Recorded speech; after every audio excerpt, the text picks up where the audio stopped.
Saludos y bendiciones para todos. Mi nombre es el pastor José Pedraza y estoy contento de que usted nos acompañe en el segundo episodio de la tercera temporada de mi podcast. Esta tercera temporada es especial para mí porque estamos desde las facilidades de la biblioteca del Seminario Teológico de Puerto Rico, ya que esta tercera temporada es una colaboración entre este proyecto y el seminario, y quiero aprovechar, si usted es una de esas personas que siente un llamado, un líder laico, un ministro, una persona que siente un llamado para el estudio profundo, el estudio académico de la palabra del Señor, en la parte inferior de la pantalla está la información del Seminario Teológico de Puerto Rico, y queremos animarle a que usted considere el seminario como el lugar a donde Dios le está llamando para usted cursar sus estudios académicos en teología. Y le invitamos a que pueda ir a las redes sociales y pueda ir a la página de internet y mirar la propuesta de bachillerato, maestría y doctorado que tiene el Seminario Teológico de Puerto Rico como una entidad académica de teología conservadora en este país, y que estamos orando para que el Señor siga inquietando y encendiendo el corazón de muchos para el estudio de las Escrituras. Esta temporada es especial, pero sigue siendo una producción de Elevate Studio. Todas las temporadas lo han sido. En la parte inferior está la información de Elevate Studio, Stephanie Salcedo. Si usted trabaja con videografía, fotografía, manejo de redes sociales, diseño de arte gráfico, en la parte inferior de la pantalla está Stephanie Salcedo. Si usted quiere añadir contenido de calidad con excelencia, invitamos a que pueda comunicarse con Elevate Studio, que son quienes producen este podcast. Habiendo dado todos los anuncios, comenzamos con este segundo episodio de nuestra tercera temporada. Mi invitado en esta ocasión es un hombre de Dios, a quien tuve la oportunidad de conocer de manera informal, ¿verdad? En una experiencia muy bonita. Tuvimos la oportunidad de participar en un retiro de pastores juntos y tuvimos una experiencia muy bonita. Y me acompaña el pastor José Ahmed, quien es pastor, tiene una maestría en divinidades y es profesor del Seminario Teológico de Puerto Rico. Y lo invitamos para estar aquí porque vamos a hablar acerca de un tema que yo creo que es muy importante y necesario, porque en medio de una generación pensante con tantas confusiones acerca de los elementos básicos de la fe, creo que la iglesia necesita recobrar el sentido con relación a la importancia en nosotros desarrollar una sana comprensión de la existencia de Dios, de la defensa del evangelio, de la teología, de la doctrina. Y para eso invitamos en este segundo episodio al pastor José Ahmed. Pastor, bienvenido. Es un privilegio para mí estar aquí en el día de hoy con ustedes, contigo, José. Gracias por la invitación. Y como mencionaste, los encuentros divinos son lindos cuando Dios une gente de Dios con sus familias, y el tiempo que tuvimos el pasado mes de conocernos y compartir algo de la presencia de Dios allí en Mesas Redondas fue un tiempo espectacular. Y mira, aquí estamos una semana más tarde, así que Dios es bueno. Maravilloso, y de antemano te agradezco, pastor, por darnos la oportunidad y permitirnos tener estas conversaciones que lo que estamos buscando al final del día es que sean conversaciones de edificación, claro, que sean conversaciones de reflexión y contemplación acerca de la fe, y que tanto los creyentes con lagunas teológicas acerca de los fundamentos de su fe, como las personas no creyentes que están en un proceso de redescubrimiento de fe, ambos sean tocados por el Espíritu Santo a través de estas conversaciones, y que los que ya son conocedores de la palabra del Señor y que quizá tienen un conocimiento más profundo a nivel teológico, reciban una chispa para estudiar la palabra de Dios, que tanta falta nos hace. Este segundo episodio vamos a comenzar hablando acerca de algo que creo que es un tema importante. Considero que es un tema de corte filosófico, porque vamos a hablar acerca de la existencia de Dios. Nos encontramos en una generación liberal, posmoderna, con grandes conflictos con la fe, Y esos conflictos que tiene con la fe pueden tener diferentes razones, ¿no? Ujú. Pueden tener diferentes razones. Puede ser la manera en la que los mismos creyentes promovemos lo que creemos que es nuestra fe, la manera en la que articulamos y entendemos nuestra fe. O puede ser cualquier otra cosa. Sin embargo, creo que hay muchas personas preguntando y tratando de entender quién es Dios, Ujú. si Él existe, si existe, por qué ocurren cosas complicadas en el Ujú. mundo. Ujú. Por eso es que esta conversación, este tema es de un corte filosófico, porque esto, ¿verdad? Y no lo digo para definírtelo a ti, sino para la gente que nos No, ve. y es la realidad de lo que todos vivimos. O sea, todos nos hacemos las mismas preguntas. E indiscutiblemente, si no fuéramos personas que tuviéramos dificultad con la fe, para nosotros ser buenos cristianos y asumir con responsabilidad una sana tradición de fe cristiana, nosotros tenemos que tener claridad Ujú. con relación a cuál es mi idea concluyente con relación a quién es Dios, a si Él existe, por qué existe, para qué existe, etc. Y para eso empleamos esta conversación. Si fuéramos a comenzar con una pregunta sencilla, sin ser una pregunta reduccionista, sin tratar de disminuirlo demasiado, Simplificarlo demasiado. Dios, hay un Dios, y ese Dios existe. ¿Cómo podemos ver a Dios? A ese Dios que la fe cristiana y que la traducción de la fe cristiana define como un Dios existente. Sí, la realidad del tema es que no es nuevo, Claro. porque a través de toda la historia, podríamos decir de la iglesia, en los últimos siglos, pues la pregunta siempre nace. El ser humano siempre ha creído en alguien o en algo sobrenatural.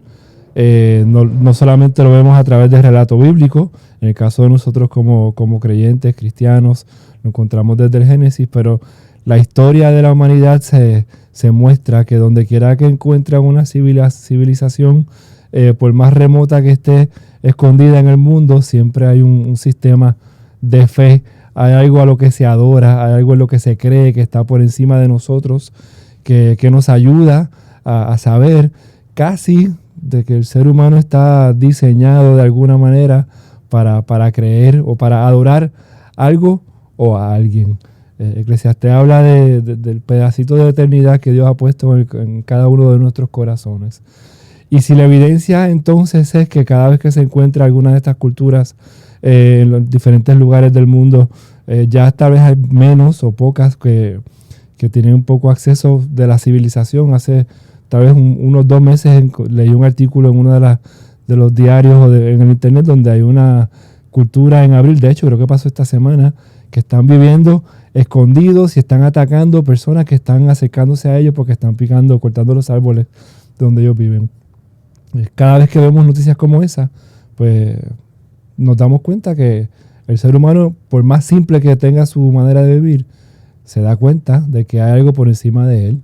Y yo creo que no es difícil decir que hay algo más poderoso que nosotros, o hay un ser supremo que está por encima de nosotros. Y tal vez exceptuando los que son ateos, que no creen en la existencia de Dios por las razones que sean, que creen que venimos de la nada y vamos hacia la nada, eso es el porcentaje más pequeño de la población a nivel mundial. Hay argumentos que nos ayudan a creer en la existencia de Dios. En nuestra cultura, en Puerto Rico, un país que por lo menos nuestra generación de los que estamos aquí conversando, crecimos con Jesucristo y el Evangelio y la Iglesia Católica, y cuando yo era pequeñito, pues Semana Santa pues no era semana de irse a la playa y esas cosas, era de lunes a domingo, 24/7, no se hacía nada. Todos los canales de televisión, lo que eran películas de Jesús, de Moisés, todo lo que era cristiano, ¿verdad?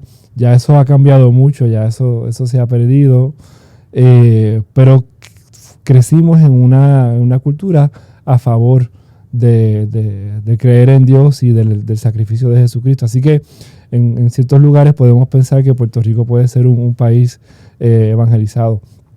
Pero siempre está la conversación, posiblemente más a raíz del tema del sufrimiento, de que si realmente Dios existe, ¿por qué estas cosas tan malas y tan terribles están ocurriendo?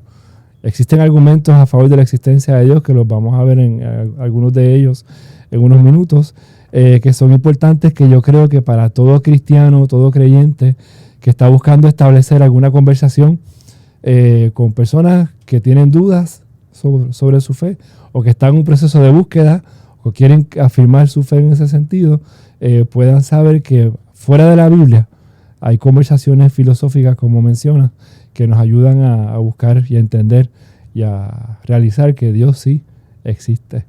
Mi desarrollo como creyente con el tiempo me ha ayudado me ha retado a ver cómo nosotros podemos tener esas conversaciones con personas sin comenzar inmediatamente en la Escritura. El reto del cristiano es siempre decir, pues porque la Biblia lo dice. ¿Cómo sabemos que Dios existe? Pues Génesis 1:1 dice que en el principio Dios creó los cielos y la tierra. Y hay gente que te va a decir que yo no creo en Dios. Yo no creo en la Biblia. Si yo no creo en la Biblia y la Biblia no es relevante para mí, ¿cómo entonces podemos hablar de la realidad de que Dios existe? Por ahí comenzamos en la conversación con lo que la gente nos da en ese tema. Yo creo que indiscutiblemente, no sé cuán prioritario sea en la vida de todos los creyentes, pero tener una comprensión acerca de las Escrituras y articular una buena defensa de esa comprensión es medular para el ejercicio de la fe cristiana y la evangelización.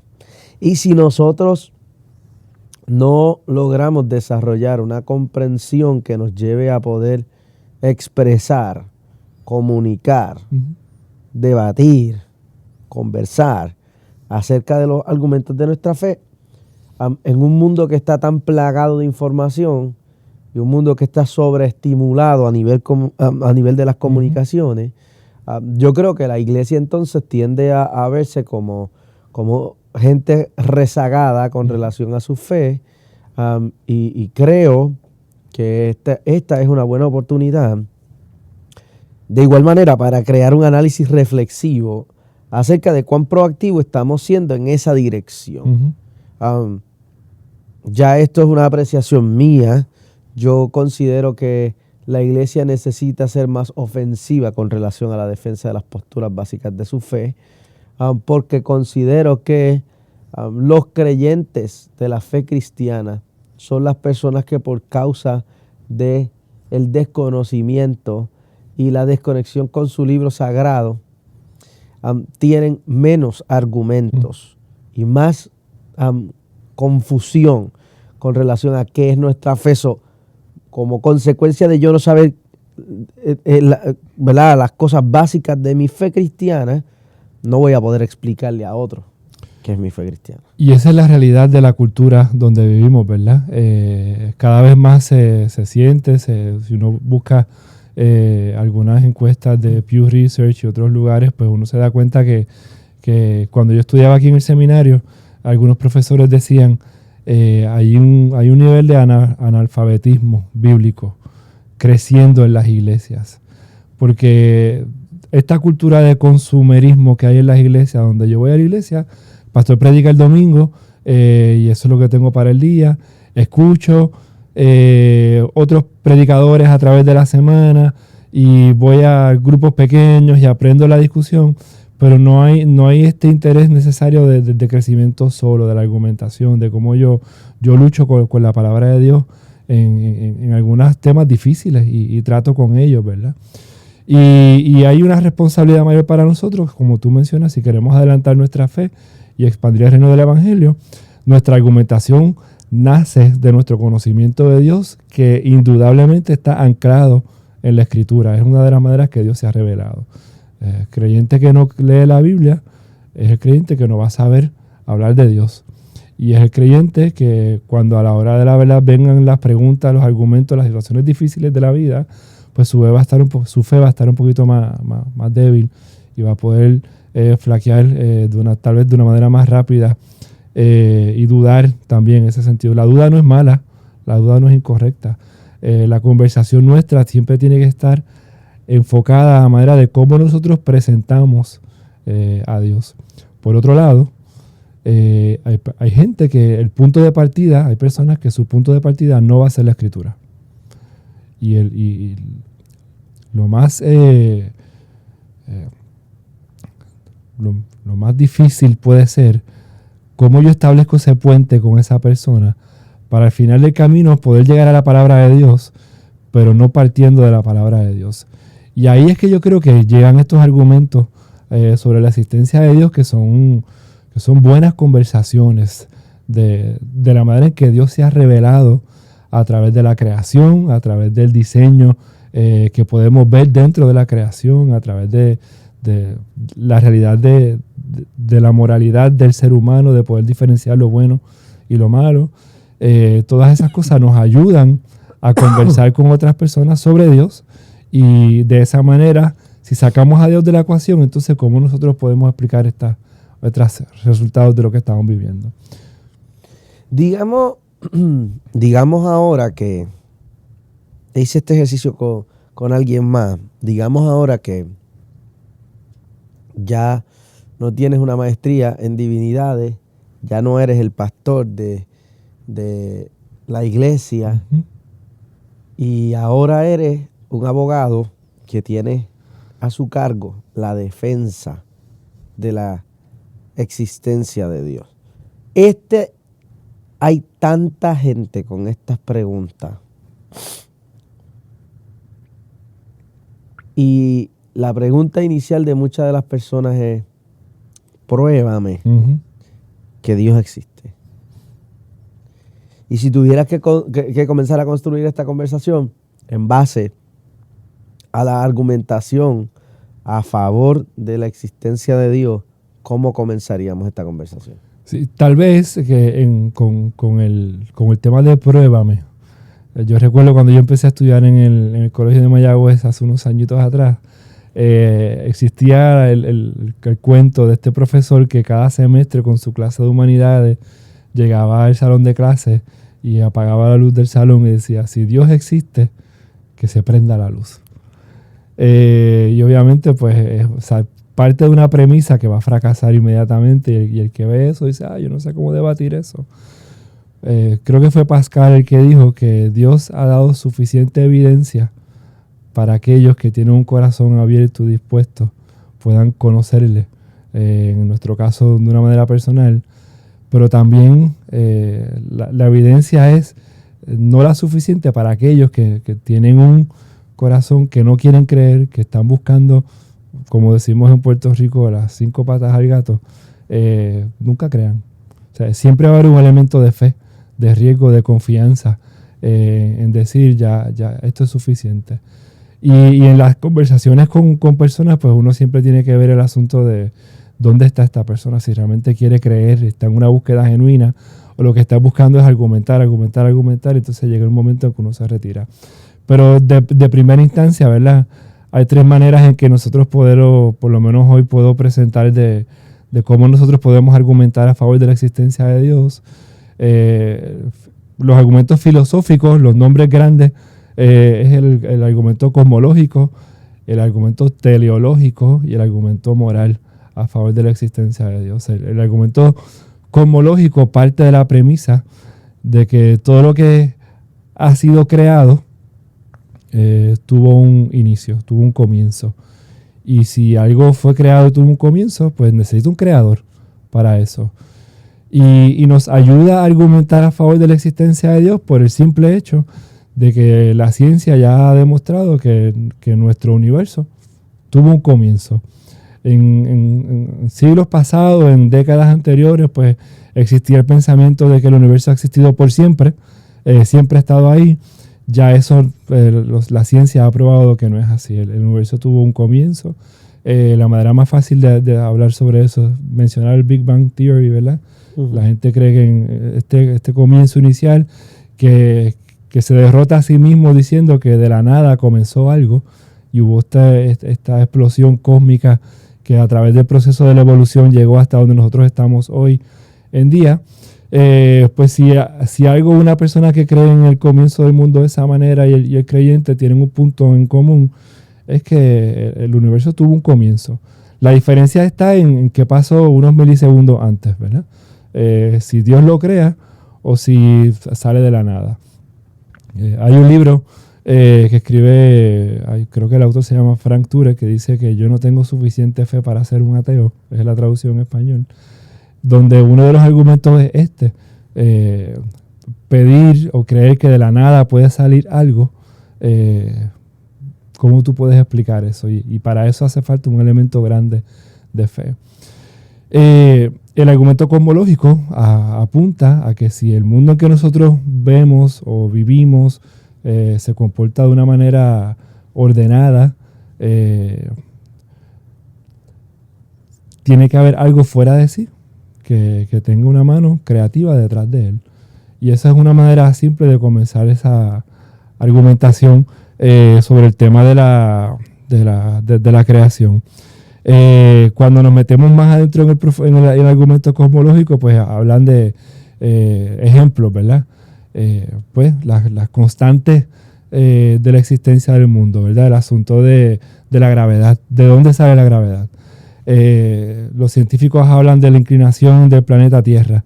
Si el planeta se mueve unos pocos grados hacia la derecha, no pudiéramos existir por el exceso de calor, si un poquito a la izquierda por el exceso de frío, ¿verdad?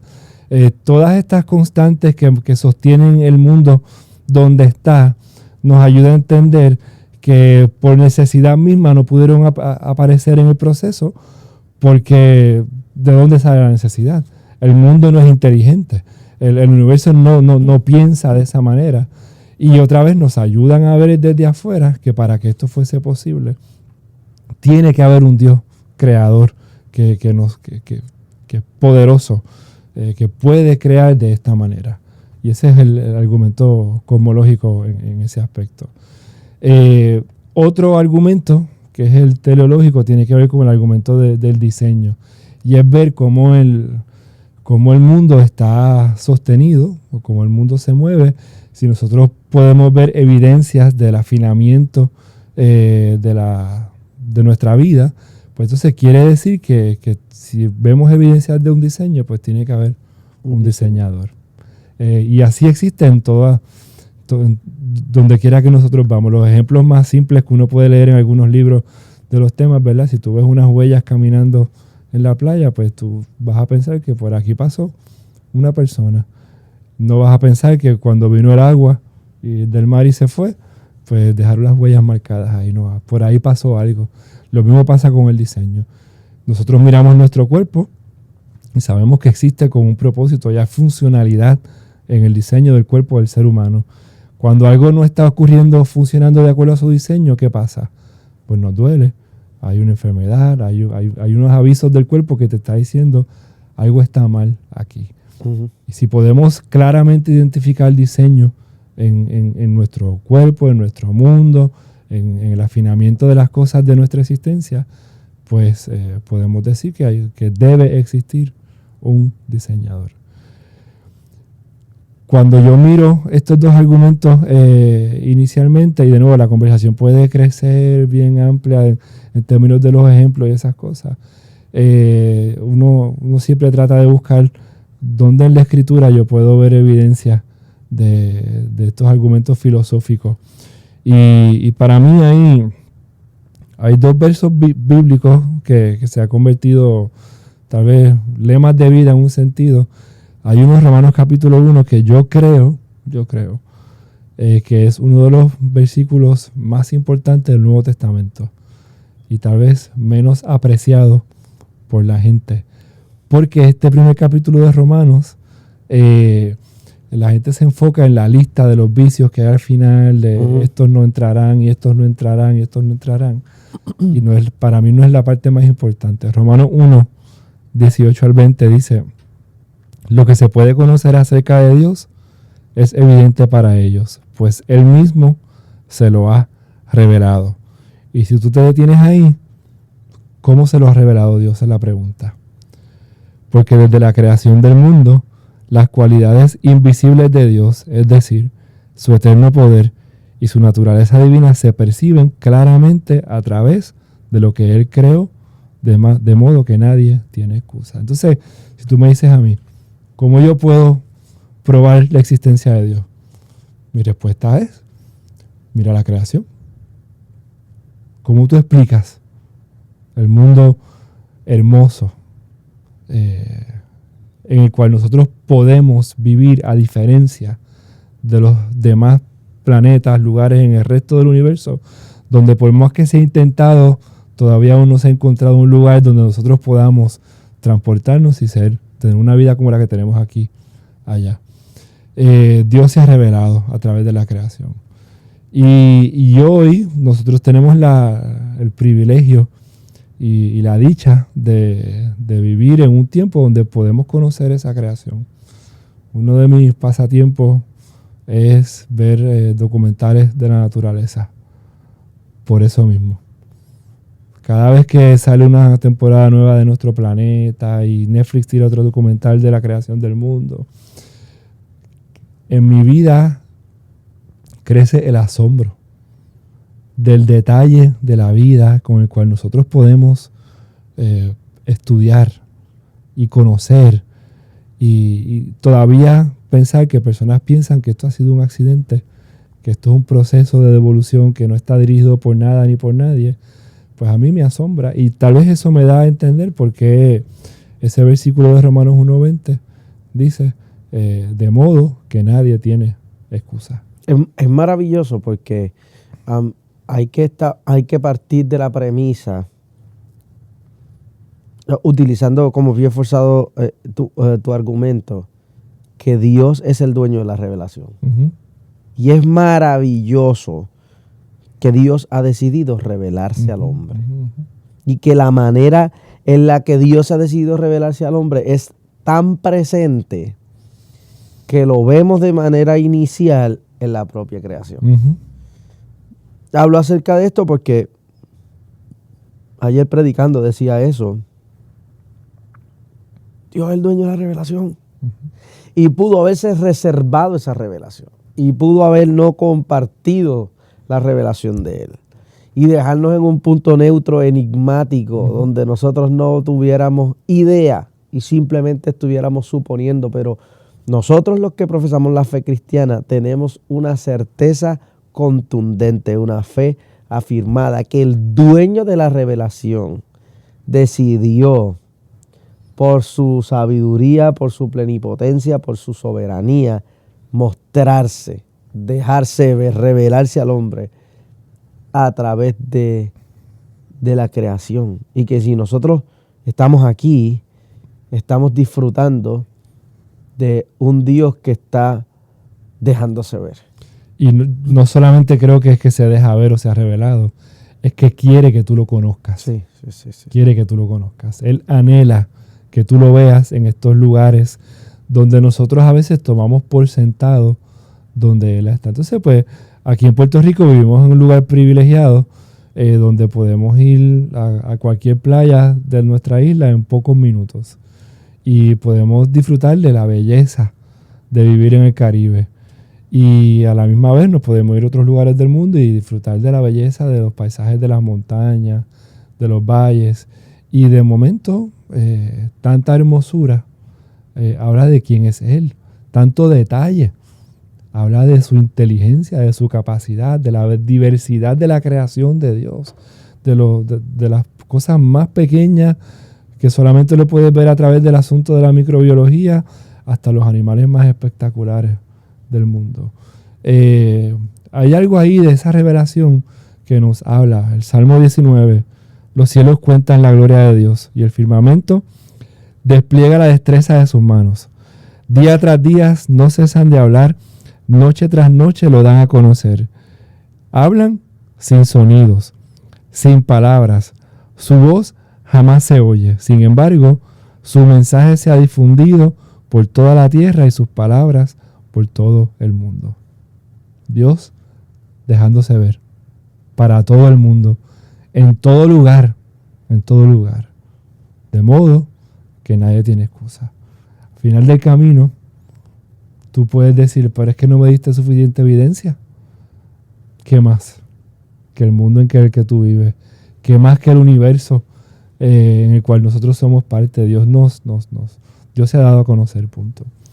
Y esos dos argumentos en combinación de la creación y el diseño nos hablan de no solamente el poder creativo de Dios, de la inteligencia, la sabiduría del creador del universo, que hace posible que por un proceso que refleja su carácter, refleja quién es Él, tengamos un mundo que hace sentido, que funcione ordenadamente, que no se colapse sobre sí mismo. Y otra vez, vamos a Colosenses, ¿verdad?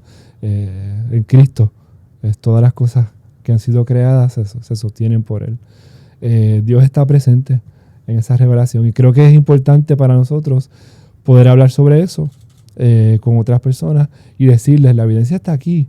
Ahora, ¿qué significa creer en Dios? Pues ya entonces ahí nos movemos hacia el asunto de hablar de Jesucristo y nuestra necesidad de Él.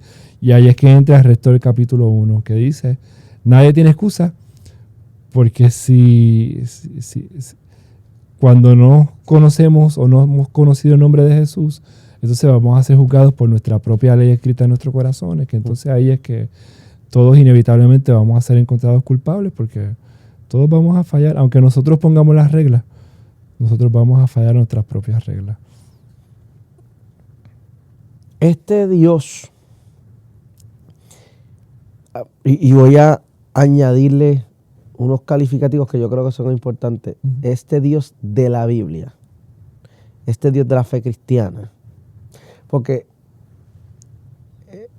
el Dios de otras experiencias de fe no son el mismo Dios de la Biblia. No lo son.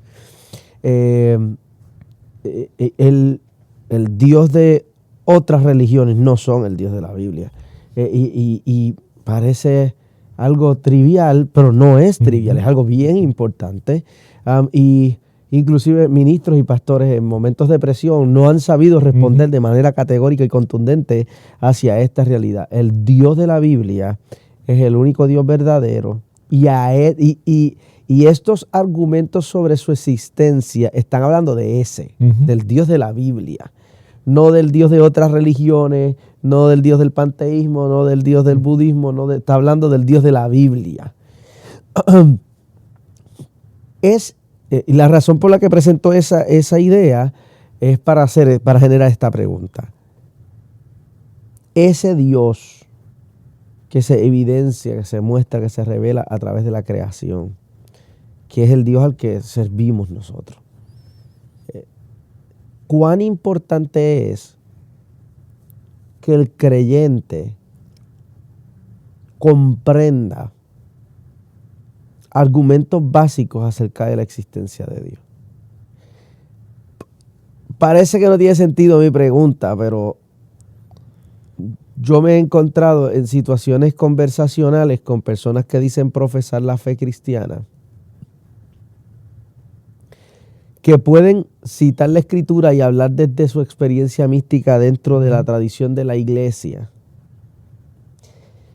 pero que cuando van al pleno de la discusión con relación a su comprensión de la existencia de Dios, tienen problemas. Uh-huh.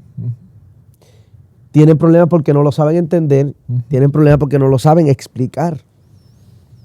Y pueden tener una respuesta muy religiosa, muy dogmática, muy eclesiológica acerca de su experiencia de Dios, pero cuando se desconectan de esa experiencia y miran desde el macro su existencia,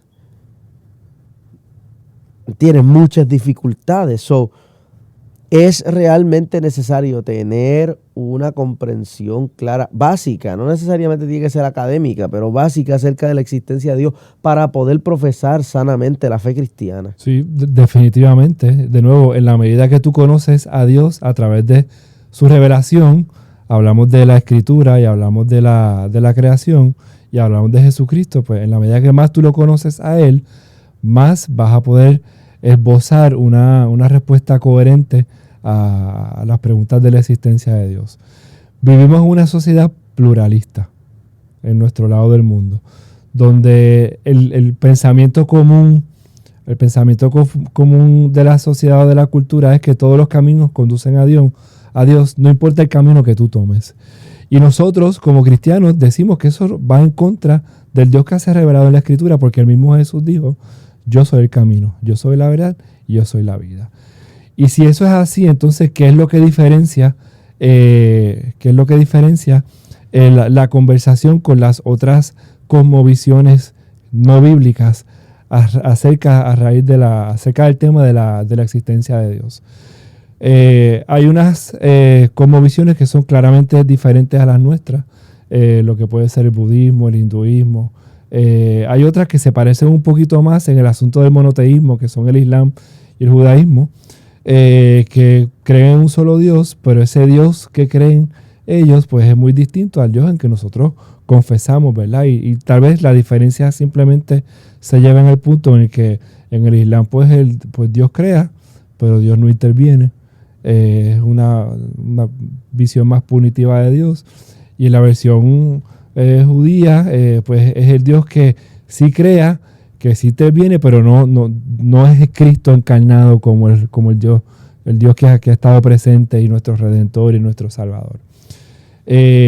¿Cómo tenemos la conversación? Pues todas las cosmovisiones deben responder a 4 preguntas sobre su creencia. Y aquí es que yo creo que todos nosotros debemos estar dispuestos, debemos estar capacitados para contestar esas 4 preguntas. ¿De dónde vengo? ¿Para qué estoy aquí en la tierra? ¿Hacia dónde voy? Y tal vez el último argumento moral es cómo yo hago la diferencia, el último argumento a favor de la existencia de Dios, cómo yo diferencio lo bueno y lo malo. ¿De dónde vengo? ¿Para qué estoy aquí? ¿Para hacia dónde voy? Y cómo yo diferencio lo bueno y lo malo. ¿De dónde venimos? Pues somos creación de Dios. No todos somos hijos de Dios, todos somos creación de Dios. Importante. Los hijos de Dios son los que reciben a Jesucristo, Juan 1:12, ¿verdad? Les dio la potestad de ser llamados hijos de Dios. Pero todos somos creación de Dios.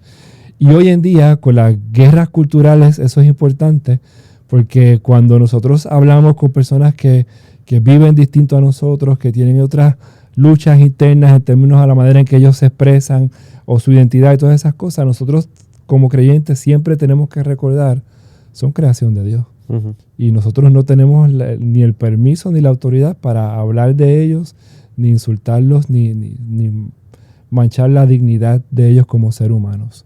Sí tenemos la autoridad de conversar, de diferir, de decir estamos en desacuerdo en cómo se expresan un montón de cosas, porque nuestra regla de fe es la Escritura, pero sigue siendo creación de Dios. Y si yo quiero mantener el puente de conversación abierto, pues es necesario que yo tenga eso como base. ¿Para qué estoy aquí en la tierra? Pues mira, el fin del ser humano es traer gloria a Dios. Eso lo puede entender solamente un creyente. Y eso lo vemos cada domingo en una reunión de iglesia. Cuando vemos tantas historias distintas, tan marcadas por el pecado, por los asuntos de la vida, por el dolor, por todas las cosas, todas transformadas por Jesucristo. Y cuando eso ocurre, es fácil levantar las manos al cielo y decir, es que yo te quiero honrar. Porque es que yo me conozco, yo conozco mi pasado y que tú me aceptes como yo vengo, solamente Dios es posible. ¿Hacia dónde vamos? Pues vamos hacia Él, a reencontrarnos a encontrarnos por primera vez cara a cara con nuestro Salvador y con el Dios que nos ha creado. Otras cosmovisiones, pues se acaba cuando se termina, o dejamos de existir, como es cuando hablamos del nirvana y todas estas cosas, o vamos a la reencarnación, a pagar una deuda que no sabemos qué es lo que estamos pagando, porque nunca sabemos de dónde, cuánto comenzó, cuán grande es esa deuda y cómo mejoramos, cómo saldamos para mejorar nuestro nuevo nacimiento, pues radicalmente diferente a nuestra fe cristiana. Y el argumento tal vez más relevante hoy en día en el mundo en que estamos viviendo es el argumento de cómo diferenciamos lo bueno y lo malo. Y la realidad de la moralidad subjetiva y objetiva. En el tiempo que estamos viviendo, pues cada cual establece la definición de lo que es bueno y malo. Y si eso es así, pues todo está bien. y todo el mundo va para el cielo, porque yo me salvo de acuerdo a lo que yo establezco. Y eso es opuesto a lo que dice Romanos 1 otra vez, Romanos 1, 2 y 3. Por la ley que está escrita en sus corazones serán juzgados. Tú estableces tu ley, tú vas a fallar. Todo el mundo, mi manera más fácil de probarlo, a todo el mundo le preguntas, ¿cuántos saben que mentir es malo? Es incorrecto. Todo el mundo levanta la mano. ¿Cuántos han dicho una mentira en el último año? Todo el mundo levanta la mano. Nuestra naturaleza va a hacer fallar a eso. Si sacamos a Dios de la ecuación, ¿de dónde entonces viene la objetividad de la moralidad? Claro. Si la establecemos nosotros, pues va a ser diversa, variada, todo el mundo está bien. Si reconocemos que hay algo bueno y que hay algo malo, porque todo el mundo dice que hay algo bueno y algo malo, si quieres transformarlo, todo el mundo habla de la justicia, ¿verdad? Hay un reclamo porque esto es lo justo, esto es lo incorrecto, esto debe ser de esta manera. ¿De dónde nace eso? Pues de una comprensión de que hay algo que está bien y algo que está mal. ¿Y de dónde sale ese valor objetivo que no cambia a través del tiempo, a través de las culturas, a través de la generación? No, ¿de dónde viene eso? Pues tiene que haber alguien fuera de nosotros que establezca ese valor. No solamente el valor moral, sino también los deberes morales en los cuales nosotros tenemos que decir, esta acción es buena y es necesaria, y si tú no la haces, tú estás mal. Si tú sacas a Dios de la ecuación, entonces pues no hay base para esa moralidad. Y ahí es que entonces este argumento nos habla de cómo podemos convencer con la gente que quiere la existencia de Dios, y le digo, quítame el peso de la prueba a mí, ponlo tú. ¿De dónde entonces viene lo bueno y lo malo? Y hay personas que hablan, pues, hay algunos filósofos científicos que dicen que la diferencia de lo bueno y lo malo está en base a reacciones químicas del cerebro y todas esas cosas, que al final del camino lo que hacen es que nos quitan la responsabilidad a nosotros y le echan la culpa a alguien, algo más, y te dice, pues yo no tengo culpa, por lo tanto, algo está fuera de mí. Y eso no es la realidad de nuestra experiencia como seres humanos. Todos clamamos por justicia, todos nos damos cuenta cuando vemos algo que es incorrecto. Esos valores están intrínsecos en nosotros. Y la base de esos valores pues proviene de la persona de Dios. Esto es tan importante porque nos encontramos en una generación que se encuentra en un conflicto. Uh-huh. En un conflicto de valores, porque le han restado valía a unas cosas y sumado valía a otras.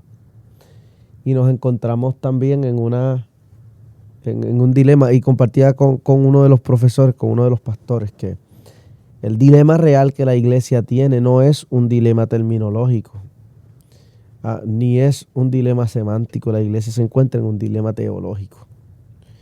Y nuestro dilema teológico dentro de la iglesia nos lleva a tener generaciones más jóvenes dentro de la iglesia que se encuentran con una fe débil ante argumentos lógicos, racionales, de personas que no profesan la fe o que dicen ser ateos, etc.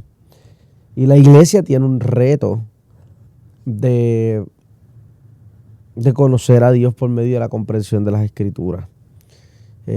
A nuestra iglesia hace un tiempo llegó un muchacho que hoy sirve dentro de nuestra iglesia, que llegó diciendo que era gnóstico y con unas lagunas de fe demasiado grandes, con unas lagunas de conocimiento demasiado grandes, hasta que por la misericordia del Señor el Espíritu de Dios se les reveló. Uh-huh. Y hoy es un testimonio, y hoy es misionero, y hoy sirve, y hoy tiene una pasión por hablarle a las personas que tienen esa dificultad de fe para poder ver a Dios. ¿Necesita realmente la iglesia? Y hago esta pregunta porque hay muchas personas que dicen, pero es como hemos romantizado tanto la vida cristiana. Uh-huh. Ese romanticismo nos ha llevado a debilitar la militancia pensante del desarrollo de la iglesia.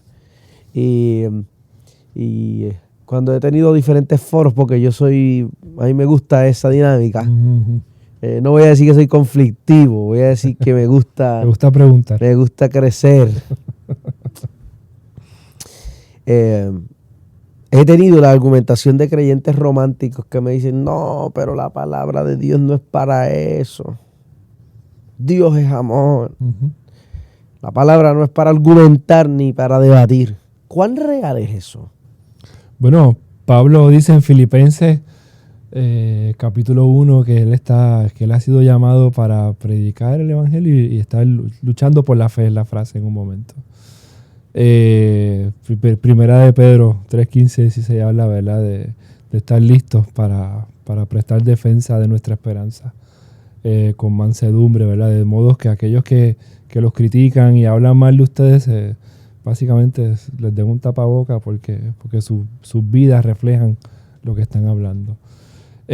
Nosotros nunca debemos salirnos de las conversaciones complicadas y difíciles porque hay gente que esa es su manera de acercarse y nosotros podemos hablar y podemos conversar, podemos preguntar.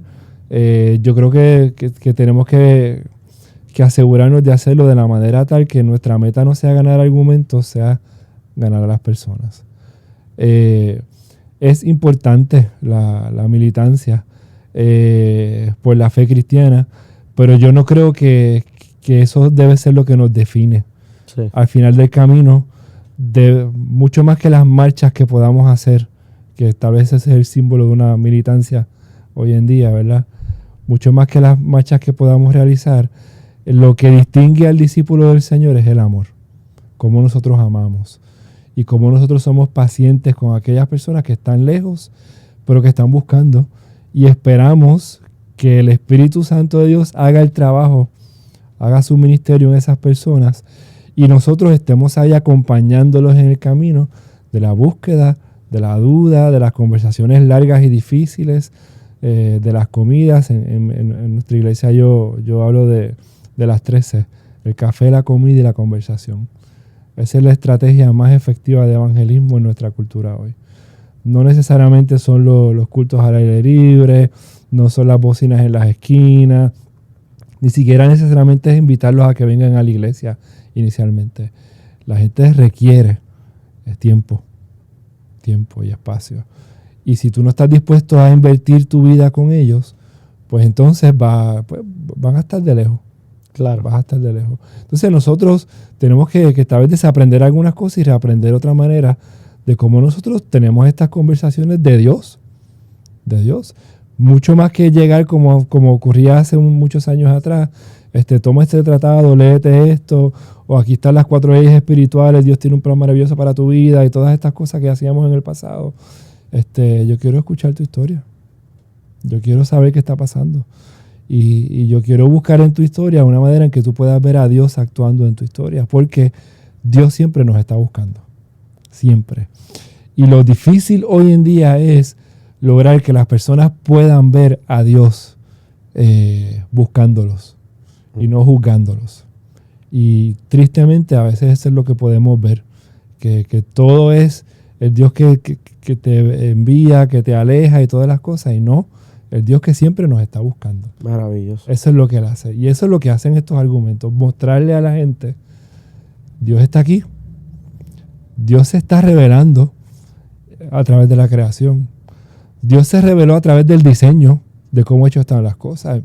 Toma por ejemplo, el tema de la ética sexual del ser humano. Tal vez en vez de decir... porque la Biblia dice que esto es pecado, es que no lo hacemos. Habla del diseño del ser humano y cómo el hombre y la mujer se complementan.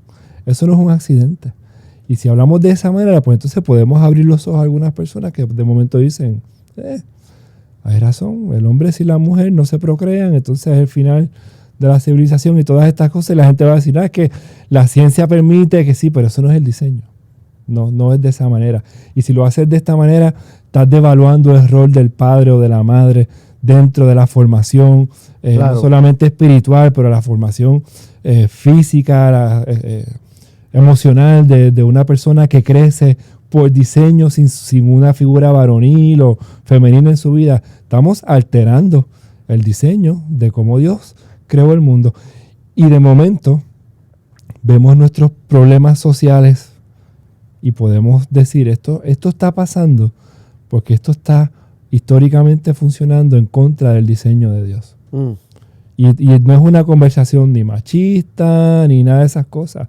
Es una conversación de cómo Dios creó, cómo lo queremos hacer nosotros. Volvemos al Génesis, ¿verdad? Y serás como Dios. Tú vas a querer establecer tu sistema, tu manera de hacer las cosas y vas a dañar porque eso va en contra del diseño de Dios. Y de momento, la conversación del pecado toma otro giro, otro nivel, porque de momento hablamos del pecado como algo que no solamente va en contra de Dios, sino va en contra del diseño de Dios y cómo nosotros dañamos lo que Dios está haciendo. Entonces, de nuevo, se abre y se abre y se abre.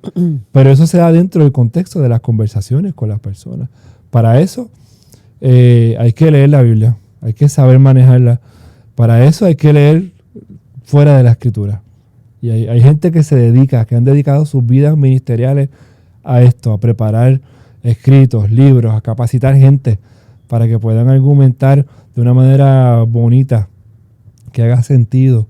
Y lo otro es confiar en el rol del Espíritu Santo, recordándonos siempre, el Espíritu Santo es quien convence, no yo. Mi trabajo es comunicar. El Espíritu Santo es quien convence. El Espíritu Santo es quien me dirige. Y de momento, yo estoy tratando de aquí establecer un puente y el Espíritu me dice, por aquí es la entrada hacia esta persona. Y tal vez tú dices una frase que se gana el corazón o se gana el oído de la persona. Y la manera en que el Espíritu te dirigió a llevar la conversación te gana el terreno para que esa persona quiera hablar contigo otra vez. Y las próximas dudas te las traiga, o las dudas de sus amigos, de sus familiares también te las traiga. Y eso entonces continúa abriendo el camino para que al final del proceso las personas puedan ver a Dios. Y eso es lo que nosotros queremos, que vean a Dios. No es destruirlos con argumentaciones, porque eso no es nuestro fin. Lo que queremos es que ellos vean a Dios en el proceso. Mientras estás hablando, pastor, estoy pensando en este conflicto que existe en la mente de algunas personas con relación a la inexistencia de Dios por causa de la maldad del mundo. Uh-huh. Ese es el discurso trillado Uh-huh. de el ateo o el gnóstico, porque pensamos que la existencia de Dios se traduce desde la experiencia humana, Uh-huh. porque vivimos en una cosmovisión global humanista y pensamos que todo se traduce desde la experiencia humana. Uh-huh. ¿Cómo yo, siendo creyente, puedo responder a esto? Si Dios existe. Que de hecho, eso es un tema, eso solo es un tema. Uh-huh. Uh-huh. Llamada la teodicea. Eso solo es un tema. Pero de manera breve, estamos hablando de la argumentación de la existencia de Dios. Si Dios existe, ¿por qué los niños tienen hambre? ¿Por qué la gente sufre? Si Dios existe, ¿por qué hay tanta necesidad en el mundo? Uh-huh. ¿Cuál es la respuesta de la iglesia? La respuesta, más que de la iglesia, la respuesta de la Escritura ante la realidad del sufrimiento del ser humano. A G.K. Chesterton le hicieron, es un autor en inglés, le hicieron, él tenía, parece que una columna en un periódico hace muchos años, le hicieron una pregunta, ¿cuál es el problema con el mundo? O algo así, y él contestó, el problema soy yo. El problema soy yo. Ahí, tomando el ejemplo del hambre de los niños, hay una estadística que dice que en el mundo se produce suficiente comida para que todas las personas puedan tener 5 libras de alimentos diarios.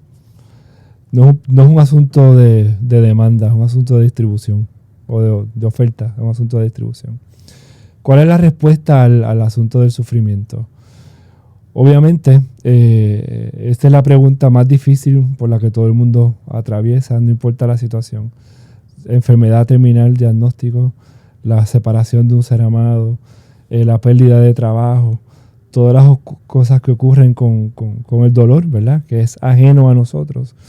Y ese síntoma del dolor, de que el mundo no debería ser así, es lo primero que nos debe hablar a nosotros de que de dónde sale nuestra idea de que el mundo no debe ser así. Porque nosotros no conocemos otro tipo de mundo. Claro. Sino que es uno lleno de sufrimiento. Pues es que nosotros no fuimos creados para un mundo como este. Fuimos creados para un mundo en el que era perfecto y la interacción de Dios con el ser humano, entiéndase Adán y Eva, era ininterrumpida, todo estaba bien. Entonces esa idea de la perfección nace otra vez del diseño, de dónde venimos, ¿Cuál es la respuesta breve hacia el sufrimiento? Pues Dios conoce nuestro dolor. A mí me gusta mucho el relato de Lázaro en el Nuevo Testamento, en los Evangelios, por el simple hecho que yo creo que refleja algo de esto. A Jesús le avisan, tu amigo está enfermo, él sabe lo que va a pasar, todavía no voy. Cuando finalmente llega, Lázaro está muerto. Las hermanas le levantan a Jesús las mismas preguntas que hacemos nosotros. Las dos le dicen, si tan solo tú hubieras estado aquí, esto no hubiera pasado. Y es el reclamo, si Dios existe, ¿por qué esto ocurre, verdad? Y Jesús frente a la tumba de Lázaro pues se conmueve y llora. Y el lenguaje bíblico dice que llora amargamente delante de la tumba, a pesar de que él sabe lo que va a pasar después. Dios conoce nuestro dolor. Dios conoce nuestro dolor porque el Dios Padre perdió a su Hijo en la cruz del Calvario. Él conoce nuestra pérdida. Dios conoce nuestro dolor porque sus amigos también lo traicionaron. La gente, por hacer el bien, se mofaron, lo querían matar. Por representar dignamente al Padre en el cielo, lo acusaron de que estaba cometiendo blasfemia.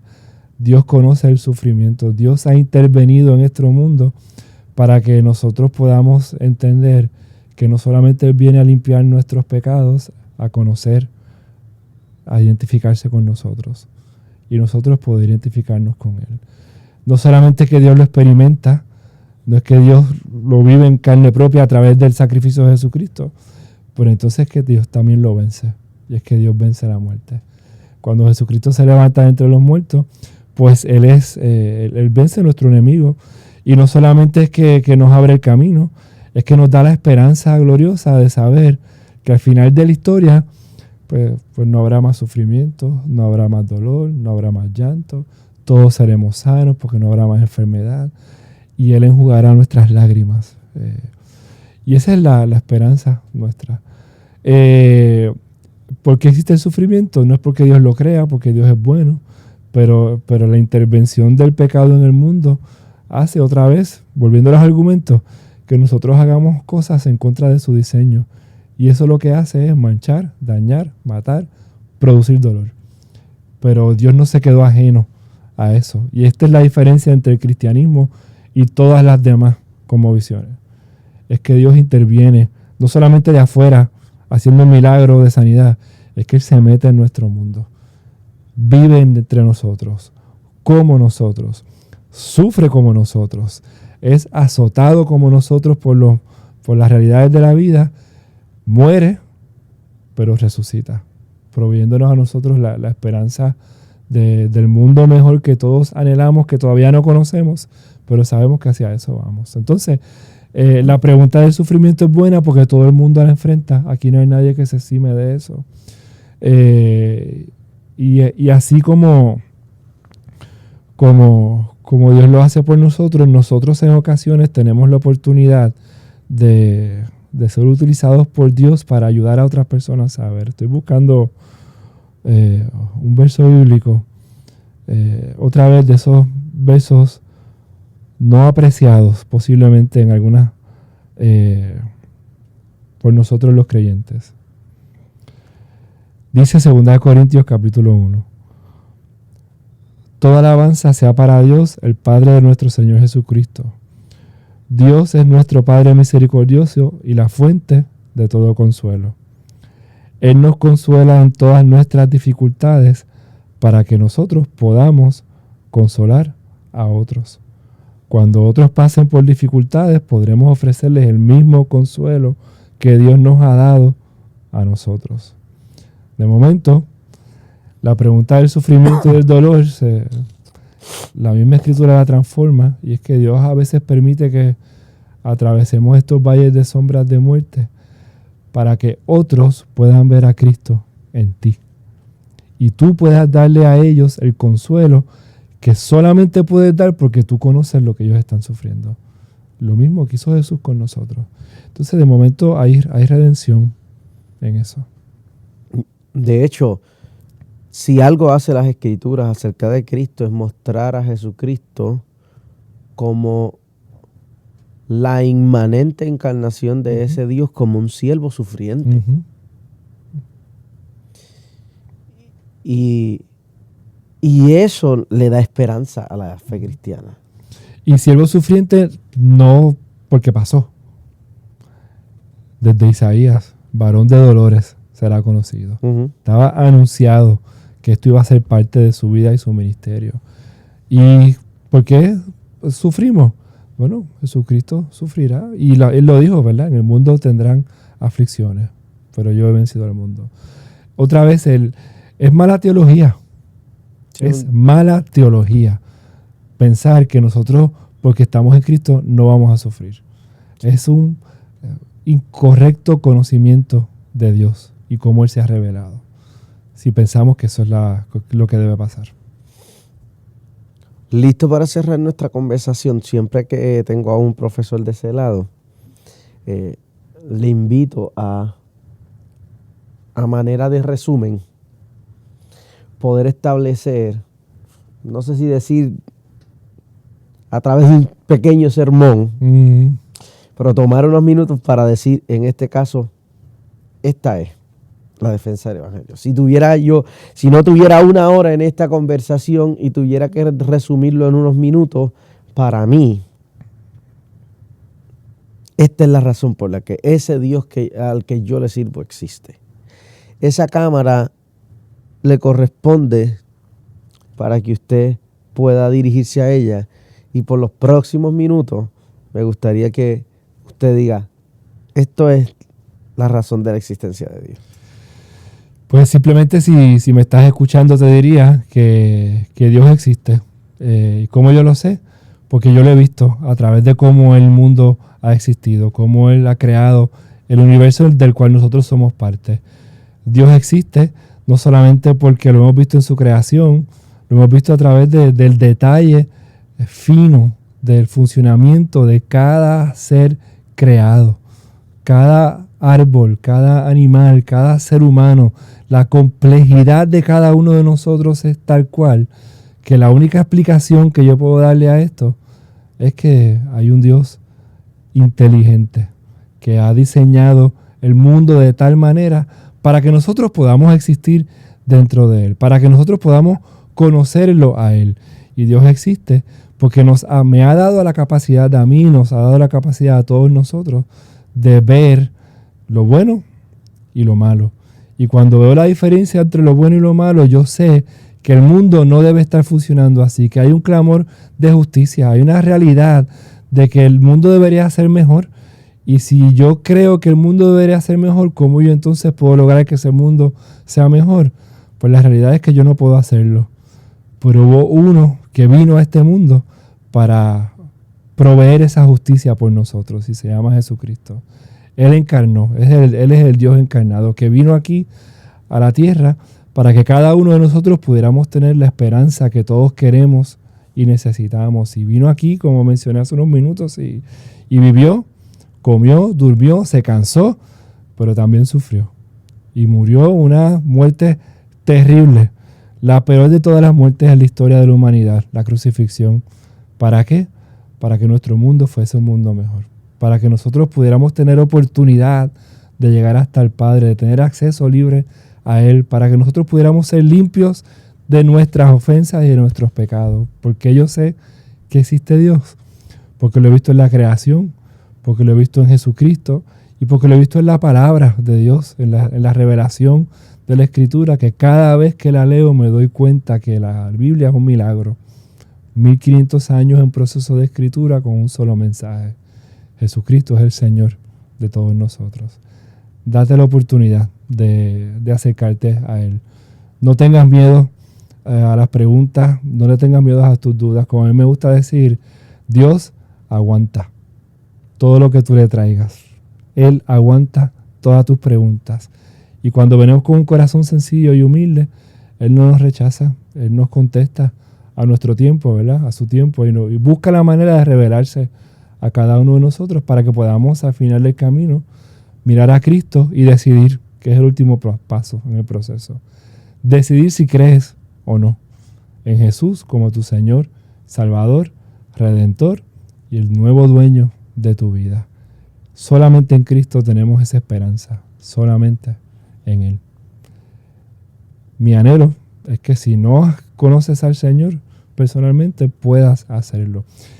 Y si ya lo conoces y necesitas fortalecer tu fe, que sepas que también hay un proceso para eso, de conocer a Dios a través de otros lugares que podemos darnos cuenta de lo maravilloso que es Él y vivir una vida en adoración, que significa una vida en asombro de quién es nuestro Señor.